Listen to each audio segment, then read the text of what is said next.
Pessoal, vamos lá. Disciplina de Economia Industrial, falando aqui em organização industrial, ótica microeconômica. Vamos falar um pouquinho hoje sobre monopólio. O que é monopólio, né? Mono, um pólio, significa comércio, produtor, vendedor. Ou seja, apenas um fornecedor de um dado bem, de um dado serviço, né? E como então surge este negócio chamado monopólio? Então pode ser por diversas causas, né, sendo de ordem econômica, política ou até mesmo algum tipo de técnica específica de produção daquele bem ou daquele serviço, tá? E as causas mais comuns, elas incluem então exclusividade no fornecimento de matérias-primas, patentes, ou seja, uma empresa aí, uma indústria farmacêutica que atua durante anos aí no setor de pesquisa e de repente ela desenvolve aí um produto, né, um medicamento que realmente tem eficácia para a cura de uma determinada doença, então ela vai lá, solicita o registro e é dado a ela a patente, né, pela produção desse dado medicamento. Somente aquela empresa pode produzir, tá?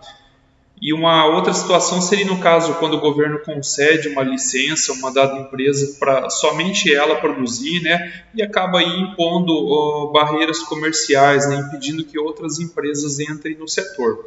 O caso do monopólio natural ele é muito comum, que é quando uma empresa chega, ela primeiro se instala e somente ela vai fornecer aquele determinado produto, aquele determinado serviço, principalmente, né, por questão de ordem técnica, de ordem de escala de produção. Por exemplo, uma empresa aí que atua fornecendo o serviço de energia elétrica ou mesmo de saneamento básico, né, água e esgoto. Então, como que se dá o processo de equilíbrio no caso do monopólio, né? Então, uma vez mais que existe apenas uma empresa, a demanda dessa empresa vai ser a demanda da indústria, porque em vídeos anteriores a gente viu que indústria é o conjunto de empresas que atuam naquele segmento, ou seja, a soma de todas as empresas que estão produzindo aquele determinado bem ou aquele determinado serviço. No caso do monopólio, só tem uma empresa, então a demanda da empresa é a própria demanda da indústria, né?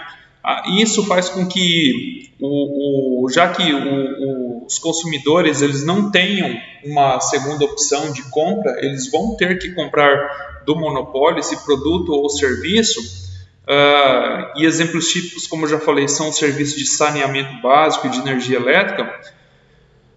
Como o cliente não tem a opção de comprar de um terceiro, a empresa monopolista ela vai ter o poder de fixar um preço, de impor um preço, falar assim, olha, eu só vendo por tanto, se você quiser, você vai ter que pagar, não tem outro mesmo para vender, e aí o cliente ele acaba pagando por esse serviço, né? Acaba pagando o preço que o monopolista fixar.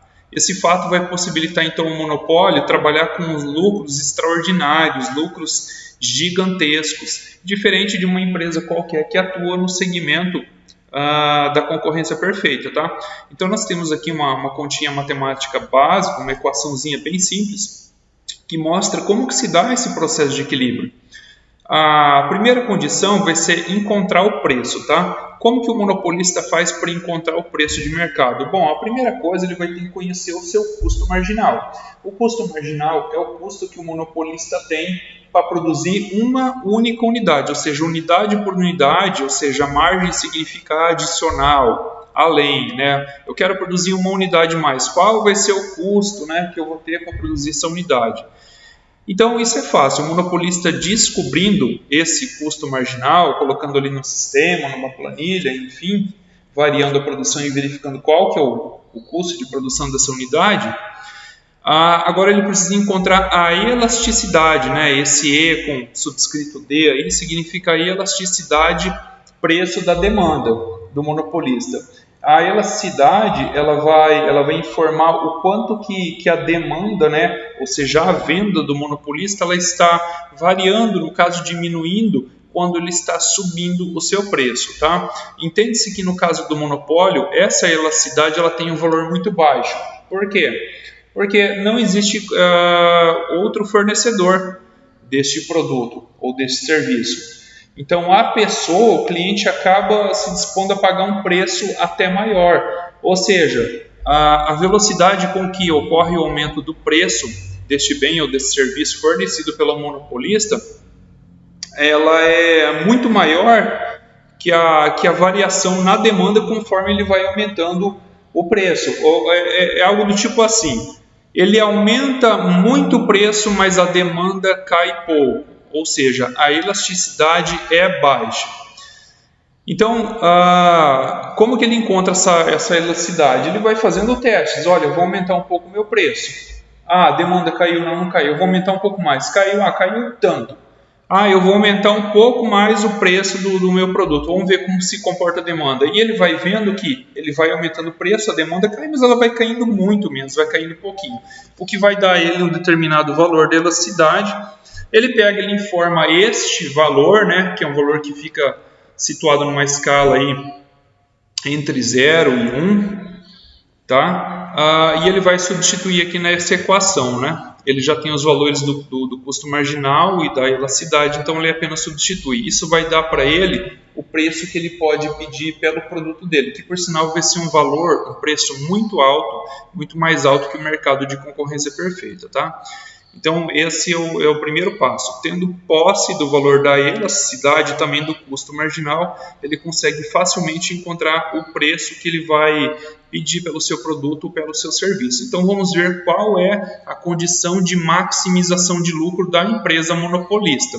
Assim como no mercado de concorrência perfeita, de competição perfeita, o lucro máximo do monopolista vai se dar no ponto onde a receita marginal, que é a receita ou faturamento da empresa obtida pela produção e a venda de uma unidade daquele bem ou daquele serviço, vai ser exatamente igual ao custo marginal, né? Então, como que ele faz para encontrar essa receita marginal? É muito simples. Uma vez mais que ele já tem o preço, e ele encontrou esse preço através do valor da elasticidade que ele também obteve, agora fica fácil ele encontrar o valor da receita marginal, substituindo ela nesta equação aqui. Então, o primeiro passo, vamos lá. Fazer o levantamento de custo, no caso, o custo marginal. Feito isso, bom, aí ele vai trabalhando preço a preço até descobrir o valor da elasticidade, preço na demanda. Uma vez mais que ele conseguiu descobrir o valor da elasticidade, então ele substitui naquela primeira equação para encontrar o preço, que seria assim um preço que ele pode pedir, né? E vai compensar para ele, dar tipo assim, um lucro muito alto para ele, um lucro muito bom. E aí, uma vez mais que ele encontrou o preço, já tem o valor da elasticidade, agora ele substitui nessa outra equaçãozinha aqui e vai dar o valor da receita marginal do monopolista, tá? E aqui está o preço, né? O preço é igual ao custo marginal, a gente já viu essa equação aqui. Vamos ver algumas hipóteses básicas, então, para o mercado de monopólio. São 4 as hipóteses mais comuns para esse mercado, tá? A primeira a gente já viu que só tem um único fornecedor. A segunda é que normalmente este produto ou este serviço fornecido por essa empresa não tem algum substituto próximo no mercado. Não vai ter uma outra empresa que forneça esse produto ou que forneça esse serviço que seja bastante assim próximo. Por exemplo, assim, uma empresa que fornece energia elétrica, é só ela que está fornecendo, tá? E o que substitui energia elétrica? Cara, difícil, né? Uma empresa que fornece água, né? Imagina que você não pode furar poço ali, é proibido.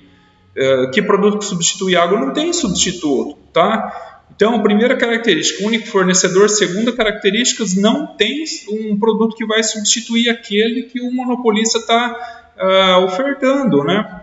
A terceira característica é que existem barreiras à entrada de novas empresas, né? Não pode, é só aquela e pronto. E a quarta característica é que essa empresa ela vai trabalhar para ter o máximo lucro possível. Bom, aqui até então não é novidade nenhuma, né? Até as empresas no segmento de concorrência perfeita atuam dessa forma. Então, como que esse monopolista ele vai operar, né? Então, ele vai operar exatamente nessa região de demanda elástica, ou seja, ele vai aumentando o preço de tal forma que quando chega naquele ponto que ele fala, poxa, começou a cair bastante minha demanda, ele dá uma parada por aí, exatamente nessa região que ele vai atuar, onde o preço dele, que ele vai pedir pelo seu produto, pelo seu serviço, é muito maior que o custo que ele tem para produzir uma única unidade, né? E essa vai ser a condição de primeira ordem. Já a condição de segunda ordem, ela está relacionada ao quadrado da derivada da receita em relação à produção, e isso vai ter que ser menor que o quadrado da derivada parcial do custo total em relação ao quadrado da produção. Isso aqui a gente vai ver depois, tá? Graficamente a gente teria essa situação aqui. Primeiro, o custo médio da empresa. O custo médio é o quê? Você pega o seu custo total e divide pela produção. O custo total ele é formado por custo fixo mais custo variável. À medida que a produção da empresa monopolista ela vai aumentando, esse custo vai sendo diluído no número de unidades, o que faz que chegue um momento que a empresa ela consiga trabalhar num ponto de mínimo, onde ela, digamos assim, consegue operacionalizar a sua produção tendo o custo médio mínimo do seu produto. Aí. Claro que nada é eterno, né? Então vai chegar um momento que esse custo começa a subir. Por quê? Porque aqui, a partir desse momento, a empresa, digamos assim, aumentou a demanda, então ela vai ter que aumentar a capacidade instalada, ela vai ter que contratar mais funcionários, ela vai demandar mais energia elétrica, mais combustível, vai ter que comprar mais máquinas, são mais máquinas ligadas, mais operadores e tudo mais. Isso vai acabar elevando aí o custo variável da empresa, né? Mas existe um ponto aqui onde esse custo é mínimo, ele está relacionado a um dado nível de produção, tá? E como a gente já viu, diferente do mercado de concorrência perfeita, aqui a gente tem a curva de receita marginal, ela é menor que a curva de demanda. No caso da concorrência perfeita, a receita marginal é igual ao preço de mercado, igual à própria curva de demanda. Aqui não, aqui ela é menor. E de acordo com o que já foi visto nas equações que a gente viu anteriormente, equações anteriores, essa empresa ela vai ter o lucro máximo onde? Aqui, o custo marginal vai ser exatamente igual à receita marginal. Olha aqui, a curva de receita ela vai se igualar à curva de custo. Nesse momento aqui, a empresa vai operar com lucro máximo. Onde ocorre a intersecção dessas duas curvas, né? E aí a empresa, então, ela vai conseguir encontrar a quantidade que dá o lucro máximo para ela. Está aqui, esse Y asterisco, que é a quantidade de equilíbrio. Vamos voltar aqui para vocês verem. Olha só. Receita marginal é igual ao custo marginal. Então, a receita marginal, aqui está o custo marginal, a curva de custo marginal, e aqui está a curva de receita marginal, tá? É óbvio que as duas vão se encontrar neste ponto aqui, Aliás, desculpa, aqui embaixo, Neste ponto aqui elas se encontram aqui, Aqui está a curva de custo marginal e aqui está a curva de receita marginal.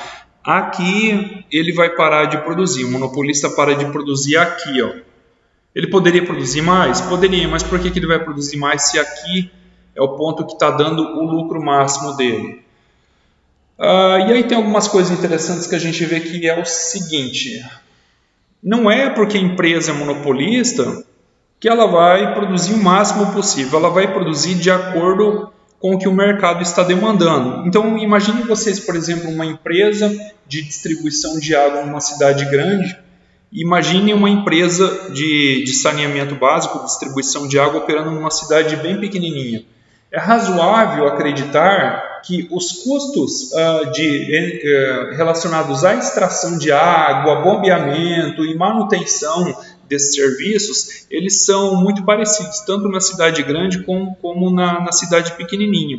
Ocorre que na cidade grande, o fornecimento de água ele é muito grande porque a população ela é muito grande em relação à cidade pequena. Logo, a capacidade de mercado dessa empresa monopolista na cidade pequenininha ela vai ser limitada. Então é por isso que o ideal para o monopolista seria ele trabalhar aqui, onde o custo médio mínimo, aliás, onde o custo médio da empresa é um mínimo, mas ele teria que trabalhar nessa região aqui, fornecendo essa quantidade. Mas por que ele vai trabalhar aqui, numa cidade pequena só tem demanda para isso aqui, então ele vai trabalhar exatamente nessa região. A empresa ela só vai conseguir trabalhar operar nesta região de custo médio mínimo quando ela é muito grande. Ela consegue escalar muito a sua produção. Não é o caso, tá? Então, nesse caso, essa empresa monopolista ela vai trabalhar exatamente nesse ponto. Ah, mas imagine que com o passar do tempo a cidade vai crescendo, a população vai crescendo e aí a demanda de água obviamente vai crescendo. Então, essa empresa monopolista, notavelmente, ela vai expandir a sua produção, o seu fornecimento de água. Só que tem um detalhe, nada impede dela continuar cobrando esse preço aqui, ó. Não é porque ela aumentou a capacidade de produção e de fornecimento que ela vai baixar o preço. Até porque tem somente ela fornecendo esse serviço nesse mercado, tá? E não tem nenhuma lei, nada que fale, não, você vai ter que baixar o preço. Não, se ela falar, eu quero continuar trabalhando com esse preço aqui, melhor ainda para ela, porque ela vai estar trabalhando nesse preço, oferecendo uma quantidade muito maior, ou seja, o faturamento dela vai aumentar e ao mesmo tempo, a margem de lucro também vai aumentar, porque o custo dela, nessa quantidade de água, o custo de produção é ligeiramente menor. Ok?